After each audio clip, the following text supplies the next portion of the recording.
Hello everyone, कैसे हैं आप लोग। आई होप कि आप लोग बहुत अच्छे होंगे और अपनी पढ़ाई को भी बहुत अच्छे तरीके से कंप्लीट और कवर अप कर रहे होंगे।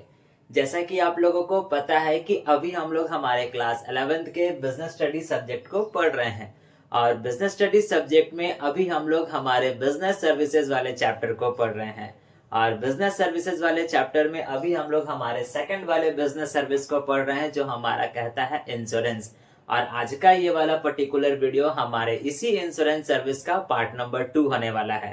तो आइए बिना वक्त गवाए बिना देरी किए आज के इस क्लास को, आज के इस वीडियो को स्टार्ट करते हैं और हम लोग पढ़ते हैं हमारे आज वाले टॉपिक को।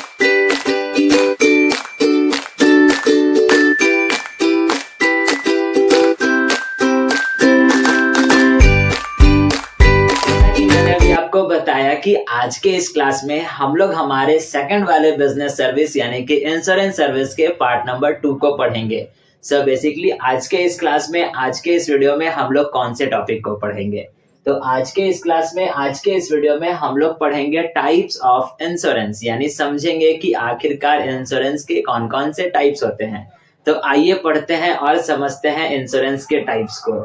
तो मैंने आपके बोर्ड पर एक फिगर बनाया है, यानी एक स्ट्रक्चर बनाया है, जिसके माध्यम से मैंने आपको समझाने का कोशिश किया है कि आखिरकार इंश्योरेंस के कौन कौन से टाइप्स होते हैं। तो बेसिकली इंश्योरेंस के 2 टाइप्स होते हैं और इस वाले दोनों टाइप को मैंने ऑलरेडी पार्ट नंबर 1 में कवर अप किया था, समझाया था, लेकिन थोड़ा सा समझाया था।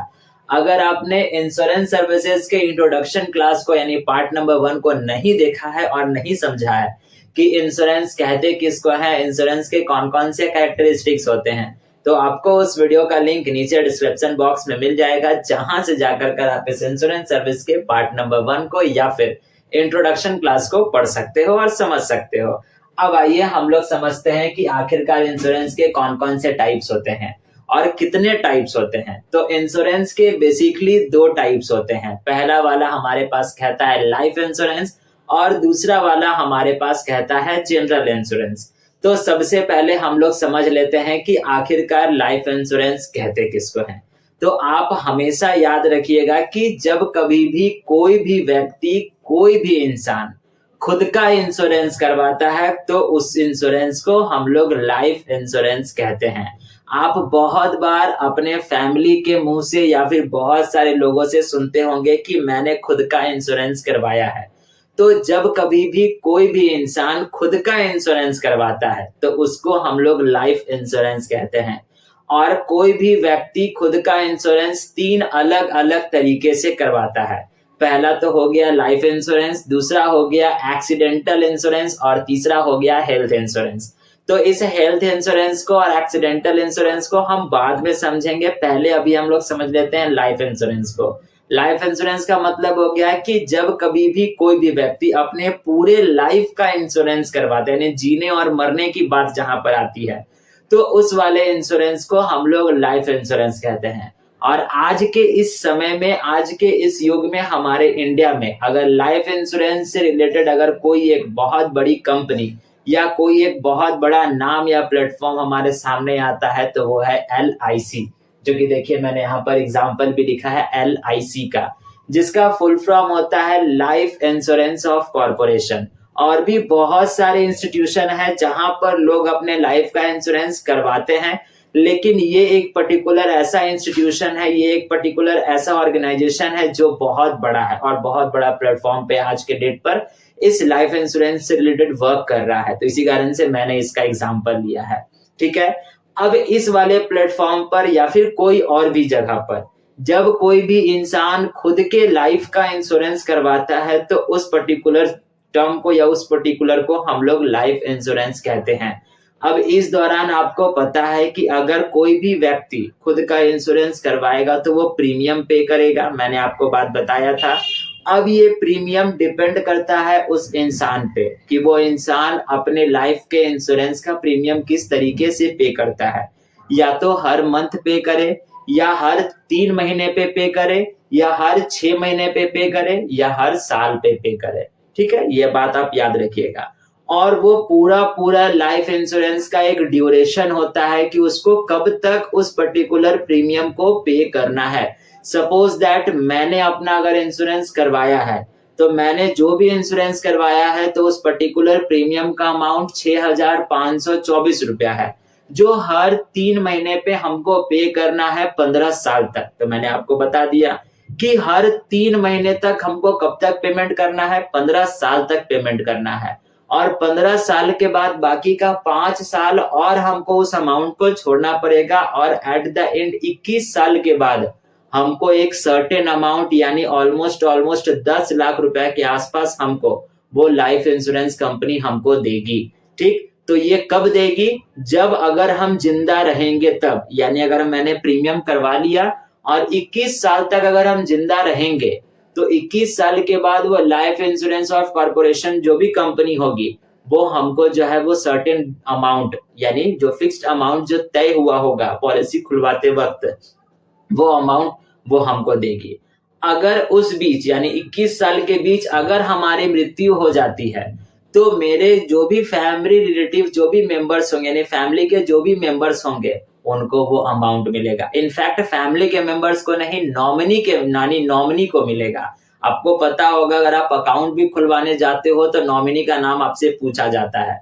तो उसी तरीके से जब कभी भी कोई भी व्यक्ति खुद का इंश्योरेंस करवाता है, लाइफ इंश्योरेंस करवाता है, तो उनसे भी नॉमिनी पूछी जाती है, ताकि अगर उनको इन फ्यूचर कुछ भी हो जाए तो वो वाला जो पर्टिकुलर अमाउंट जो निकलना होगा, जो आना होगा, वो अमाउंट उस नॉमिनी के हाथ में जाएगा। तो वही देखिए, यहाँ पर मैंने लिखा भी है कि अब जो भी प्रीमियम हम पे करेंगे तो उसको क्लेम कैसे करेंगे, उसका फायदा हम कैसे लेंगे।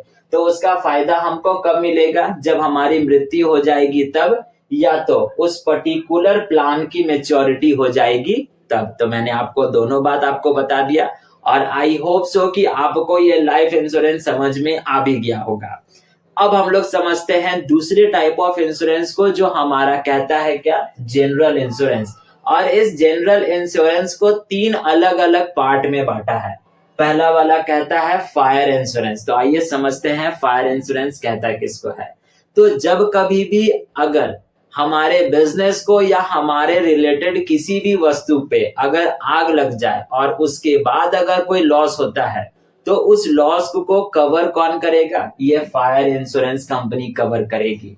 लेकिन एक बात को आप याद रखिएगा कि उस इंश्योरेंस के कॉन्ट्रैक्ट में ये लिखा हुआ होना चाहिए कि अगर आग लगने की वजह से कोई नुकसान होता है तभी हम आपको देंगे। अगर आग लगने की वजह से अगर नुकसान नहीं होता है तो हम आपको नहीं देंगे। इनफैक्ट मेरा कहने का मतलब यही था कि कॉन्ट्रैक्ट में वो आग लगने वाला बात लिखा हुआ होना चाहिए, क्योंकि लॉस बहुत सारे तरीकों से हो सकती है, जैसे आग लगने की वजह से, चोरी होने की वजह से, भूकंप आने की वजह से। तो उस कॉन्ट्रैक्ट में उस आग लगने का बात जिक्र होना चाहिए। अगर आग लगने का बात जिक्र है तो फायर इंश्योरेंस कंपनी हमारे रिस्क को कवर करेगी। अगर वो आग लगने का बात अगर हमारे कॉन्ट्रैक्ट में नहीं है तो वो फायर इंश्योरेंस कंपनी उसको कवर अप नहीं करेगी। इस बात को आप याद रखिएगा। ठीक, नेक्स्ट वन हमारे पास कहता है मैराइन इंश्योरेंस, जिसको हम लोग मैरिन इंश्योरेंस के नाम से भी जानते हैं। अब ये मैराइन इंश्योरेंस है क्या और कहाँ कवर करता है? तो जिस तरीके से ये फायर इंश्योरेंस आग लगने पे, तो मैराइन इंश्योरेंस पानी पे काम करता है। अब पानी पे कैसे काम करता है? आपको पता होगा कि बहुत बड़े बड़े जहाज समुद्र में होते हैं, जो एक जगह से दूसरी जगह पर वस्तुओं को लेकर कर जाते हैं और लेकर कर आते हैं। तो वो जो जहाज होते हैं वो छोटे मोटे पैसों से नहीं बनते, करोड़ों रुपए को लगा कर उन जहाजों को बनाया जाता है। तो जब उनको समुद्र में उतारा जाता है तो उस दौरान उस जहाज को अगर किसी प्रकार का कोई नुकसान पहुंचता है, तो इस तरीके की मरीन इंश्योरेंस कंपनी जो होती है वो उस जहाज के सारे डैमेज को कवर अप करती है और उसको बनवा कर देती है। और वही यहाँ पर कहता है कि मैराइन इंश्योरेंस के अंदर में 3 अलग अलग प्रकार के इंश्योरेंस हमारे पास आते हैं, जिसमें पहला कहता है शिप और हल, जो मैंने अभी आपको एग्जांपल दिया कि जब अगर कोई भी किसी भी समुद्र में कोई भी अगर जहाज चल रहा है और उसको किसी कारणवश अगर उस पे डैमेज पहुंचती है, चाहे वो टूट गया या कोई भी कारण हो जिससे वो शिप डैमेज होता है, तो उसके बाद उस पूरे के पूरे डैमेज को, उस पूरे के पूरे रिस्क को कौन कवर अप करेगी और किस रिस्क के अंदर में कवर अप किया जाएगा? तो शिप और हल मराइन इंश्योरेंस के अंदर में कवर अप किया जाएगा।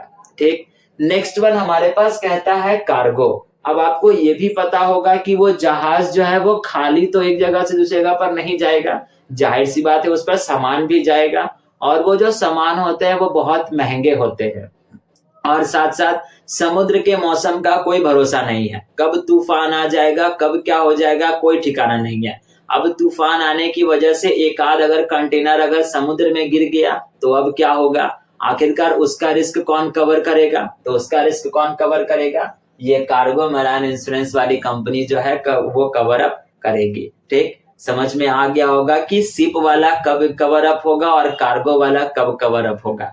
नेक्स्ट वाला हमारा कहता है फ्राइट मराइन इंश्योरेंस। अब ये क्या कहता है कि ये एक उस इंश्योरेंस को कवर अप करता है जब कभी भी कोई भी पैसेंजर भाड़े को पे नहीं करती है। अब एग्जाम्पल आप कहोगे कि भाड़ा क्यों नहीं पे करेगा भाई, अब जैसे मैंने कोई एक सामान मंगवाया, बाहरी देश से विदेश से सामान मैंने मंगवाया, और वो सामान बहुत ही ज्यादा नाजुक था लेकिन बहुत ज्यादा महंगा था। शिप में आने के दौरान कुछ एक ऐसा मूवमेंट हुआ होगा, किसी कारणवश जो है वो सामान टूट गया। अब जब सामान टूट गया तो हमारे लिए तो वो वेस्ट हो गया। अब जब वेस्ट हो गया तो हम क्या उसका पैसा देंगे, कभी नहीं देंगे, क्योंकि वो सामान तो टूट गया। अब उसमें मेरी क्या गलती, सामान वो तोड़ के ही लाया है तो हम क्यों ही उससे सामान वो खरीदेंगे, या फिर हम क्यों ही उस सामान को लेंगे। लेकिन शिप कंपनी यानी जो भी कंपनी के द्वारा वो जो सामान लाया गया होगा उसका भाड़ा भी लगा होगा। अब हम तो मुकर गए कि सामान हम तो नहीं लेंगे, और जिस कंपनी के द्वारा उस सामान को भेजा गया होगा वो भी कहेगा शिपिंग कंपनी को गलती आपकी है, आपने उस सामान को तोड़ा, मेरी भी कोई जिम्मेदारी नहीं है, हम भी आपको भाड़ा नहीं देंगे। यहाँ कस्टमर भी कह रहा है कि हम भी भाड़ा नहीं देंगे, तो भाई भाड़ा कौन देगा। इस तरीके से चला तो शिपिंग कंपनी जो है वो लॉस में होकर डूब जाएगी। तो उस सिचुएशन पे कवर अप कौन करता है, ये freight marine insurance cover up करती है। ठीक, आई होप सो कि आपको ये तीनों के तीनों मराइन इंश्योरेंस के तरीके अच्छे तरीके से समझ में आ गए होंगे। लास्ट वन हमारे पास कहता है मिसेलेनियस इंश्योरेंस, और मिसेलेनियस इंश्योरेंस के अंदर में बहुत सारे इंश्योरेंस आते हैं, जिसमें पहला हमारा कहता है मोटर व्हीकल इंश्योरेंस, जो हमारे गाड़ियों का इंश्योरेंस, हमारे बाइकों का इंश्योरेंस, ट्रक, बहुत सारे व्हीकल्स होते हैं जिनका इंश्योरेंस जब हम करवाते हैं तो वो वाला इंश्योरेंस हमारा कौन सा होता है, मोटर व्हीकल इंश्योरेंस होता है। और इनके अंदर में अगर चोरी हो जाएगा हमारा बाइक कार तो इंश्योरेंस कंपनी उस रिस्क को कवर करेगी। अगर एक्सीडेंट की वजह से वो टूट जाता है तो वो रिस्क कवर करेगी, आप भली भांति जानते हो। दूसरा बर्गलरी इंश्योरेंस। अब बर्गलरी इंश्योरेंस का मतलब क्या हो गया, मैंने अभी आपको बताया था कि जब आग लगने की वजह से अगर हमको लॉस होगा, रिस्क होगा, तो fire insurance company cover up करेगी। तो वैसे ही जब अगर चोरी होता है हमारे दुकान में या फिर किसी भी तरीके का, या फिर हमारे बिजनेस में कोई भी एक पर्टिकुलर वस्तु का अगर वो चोरी हो गया तो उस दौरान आखिरकार हमारे लॉस को कौन कवर अप करेगा, तो ये वाला इंश्योरेंस कवर अप करेगी, जो हमारा कहता है बर्गलरी इंश्योरेंस। नेक्स्ट वन कहता है पर्सनल एक्सीडेंट इंश्योरेंस। मैंने अभी आपको जस्ट बताया था कि इंसान 3 अलग अलग तरीके का इंश्योरेंस करवा कर चलते हैं। पहला हो गया लाइफ इंश्योरेंस, दूसरा हो गया पर्सनल एक्सीडेंटल इंश्योरेंस, और तीसरा कहता है हेल्थ इंश्योरेंस। अब आप कहोगे कि लाइफ इंश्योरेंस तो हम करवा ही लिए, पर्सनल एक्सीडेंटल इंश्योरेंस इंसान क्यों करवाएगा।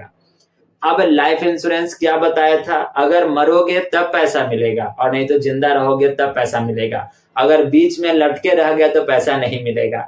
अब एग्जाम्पल, अगर हमारा ट्रैवलिंग का ही मतलब काम है, हमको आए दिन हर दूसरे दिन तीसरे दिन ट्रैवल करना ही है। अब ट्रैवल करने की वजह से अगर एक्सीडेंट हो गया तो उस दौरान बहुत बड़ा बिल आएगा, तो उस बिल को कौन पेमेंट करेगी। अगर हमने पर्सनल एक्सीडेंटल इंश्योरेंस लिया होता या लिया हुआ होगा तो वो इंश्योरेंस कंपनी पे करेगी, अगर नहीं लिया हुआ होगा तो वो फिर वो इंश्योरेंस कंपनी पे नहीं करेगी। हम ये कभी भी सोच कर नहीं चलेंगे कि लाइफ इंश्योरेंस करवा लिया है तो उसमें एक्सीडेंटल इंश्योरेंस भी कवर अप होगा। अगर उस पॉलिसी में वो लाइन मेंशन होगा कि एक्सीडेंट होने के बाद अगर जो खर्चा होगा उसको भी हम पे करेंगे, तब तो हमको अलग से पर्सनल एक्सीडेंटल इंश्योरेंस करवाने की कोई आवश्यकता नहीं है। लेकिन अगर उस पूरे के पूरे कॉन्ट्रैक्ट में कहीं पर भी इस एक्सीडेंटल इंश्योरेंस का जिक्र नहीं होगा तो हमको अलग से ये पर्सनल एक्सीडेंटल इंश्योरेंस करवाना होता है और करवाना पड़ता है। अब ये मैंडेटरी नहीं है, हमारी इच्छा, आपकी इच्छा, करवाओ तो भी ठीक, ना करवाओ तो और अच्छा। ठीक, नेक्स्ट वन हमारे पास कहता है फिडिलिटी इंश्योरेंस। अब फिडिलिटी इंश्योरेंस का मतलब क्या हो गया, मेरे बिजनेस में बहुत सारे ऐसे एम्प्लॉय काम कर रहे हैं। अब कौन एम्प्लॉय ईमानदार है, कौन एम्प्लॉय बेईमान है, उसके शकल पर और उसके माथे पर लिखा हुआ नहीं है। कोई इंसान कभी भी बेईमान हो सकता है और बेईमानी की वजह से 1 करोड़ रुपए का घपला कर गया। अब 1 करोड़ रुपए का अगर घपला कर गया, बोलने में भी लड़खड़ा रहा है लेकिन फिर भी एग्जाम्पल है तो बता रहे हैं। अब अगर वो लेकर कर भाग गया तो उससे तो हमको लॉस हो गया, उससे तो हमको रिस्क हो गया। तो उस रिस्क से बचने के लिए हम लोग क्या करते हैं, इस फिडेलिटी इंश्योरेंस को करवा कर चलते हैं, ताकि अगर एम्प्लॉयज की बेईमानी की वजह से अगर किसी प्रकार का कोई लॉस होता है, कोई रिस्क होता है, तो वो इंश्योरेंस कंपनी कवर अप करेगी। ठीक। नेक्स्ट वन यहाँ पर कहता है एम्प्लॉयज एक्सीडेंट इंश्योरेंस। अब अगर हमारा बिजनेस है तो बिजनेस में बहुत सारे एम्प्लॉयज भी काम करेंगे। अब उन बिजनेस यानी उन एम्प्लॉयज को या फिर उन एम्प्लॉयज के साथ किसी प्रकार का कोई एक्सीडेंट हो जाता है, होना तो नहीं चाहिए लेकिन मान लेते हैं अगर उनके साथ कोई दुर्घटना घट गई, तो अगर और खास कर वो जब हमारे पास काम कर रहे होंगे तभी उनके साथ कोई दुर्घटना घट गई, तो उस दौरान हमारा यानी एज अ मालिक का क्या फर्ज बनेगा, जितना खर्च होगा हॉस्पिटल से लेकर कर रहने खाने पीने दवाई दारू, मतलब दारू नहीं, दवा का हर एक खर्च जो होगा वो उस कंपनी का मालिक उठाएगा। तो इन सब से बचने के लिए उस पर्टिकुलर कंपनी का मालिक क्या करता है, अपने एम्प्लॉय का एक्सीडेंटल इंश्योरेंस करवा के चलता है, ताकि इन फ्यूचर अगर उस एम्प्लॉय को या उसके किसी भी एम्प्लॉय को किसी प्रकार का कोई दुर्घटना से उसको ग्रसित होना पड़ जाएगा या हो सकता है उसके साथ अगर कोई दुर्घटना घट जाए, तो उससे रिलेटेड जितने भी खर्चे होंगे वो ये कंपनी जो होगी वो कवर अप करेगी। अब जितना भी खर्चा है शायद कवर अप करे, नहीं तो एक पर्टिकुलर अमाउंट का ही वो रिस्क कवर करेगी। जैसे 2 लाख का हो गया तो 2 लाख के अंदर का जितना भी बिल अगर बनता है हॉस्पिटल का, वो कंपनी या वो इंश्योरेंस कंपनी पे करेगी। ठीक। आई होप सो कि आपको ये वाला भी समझ में आ गया होगा।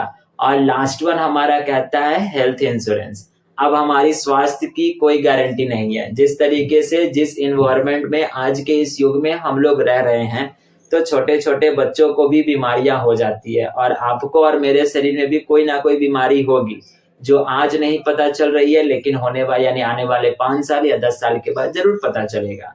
तो जब हमारे पास हेल्थ इंश्योरेंस होगा तो हेल्थ रिलेटेड जो भी प्रॉब्लम्स हमारे पास आएंगे, तो उस पर होने वाले जितने खर्च होंगे वो सारे के सारे खर्च कौन कवर अप करेगी, ये हेल्थ इंश्योरेंस कवर अप करेगी। और आप इस बात को याद रखिएगा, ये जितने भी इंश्योरेंस हैं उनके प्रीमियम को हम पे करेंगे, तो अगर हमारे साथ घटना घटेगा तभी ये इंश्योरेंस कंपनी हमको कंपनसेट करेगी, हमारे रिस्क को कवर करेगी।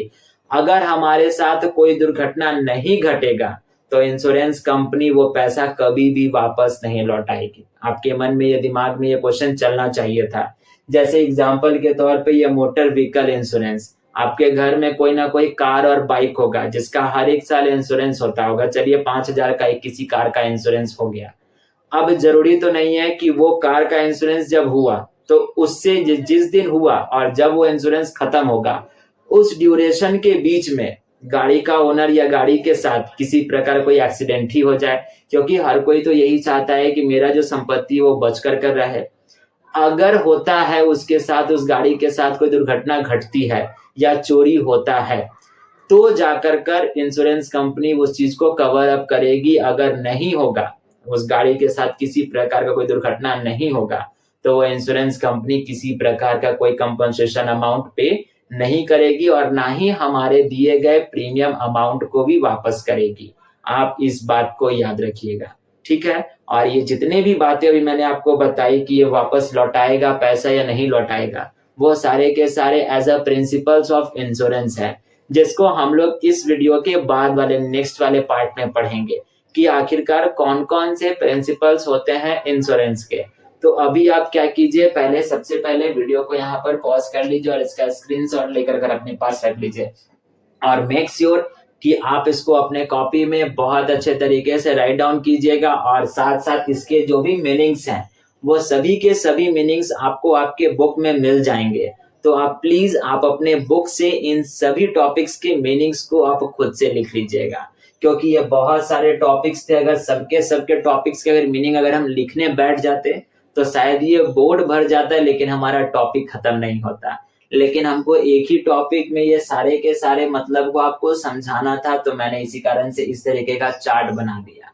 और बाकी का रहा बात इनके मीनिंग्स, तो इनके मीनिंग्स आपके बुक में ऑलरेडी गिवन है, तो आप प्लीज आप वहां से जाकर कर लिख लीजिएगा इनके सारे के सारे मीनिंग्स को, ताकि एग्जाम्स में आपको किसी प्रकार का कोई दिक्कत, कोई परेशानी, कोई तकलीफ ना हो। ठीक है, तो आज के इस क्लास के लिए, आज के इस वीडियो के लिए बस इतना ही हम लोग रहने देते हैं। अब हम लोग मिलेंगे इसी इंश्योरेंस सर्विस के नेक्स्ट वाले पार्ट पे, जिसपे हम लोग पढ़ेंगे कि इंश्योरेंस के कौन कौन से प्रिंसिपल्स होते हैं, यानी प्रिंसिपल्स ऑफ इंश्योरेंस। तब तक के लिए अगर आप वीडियो को यहाँ तक देखे हो, ये सारे के सारे पॉइंट्स आपको अच्छे तरीके से समझ में आ गई हैं, तो वीडियो को लाइक करके जाइएगा। चैनल पर नए होंगे तो चैनल को सब्सक्राइब भी कर लीजिएगा और अपने फ्रेंड्स के साथ शेयर भी करते जाइएगा। अब हम लोग मिलेंगे इसी इंश्योरेंस सर्विसेज के नेक्स्ट वाले पार्ट पे। तब तक के लिए आप अपना ख्याल रखिएगा, ध्यान रखिएगा। Thank you and bye bye.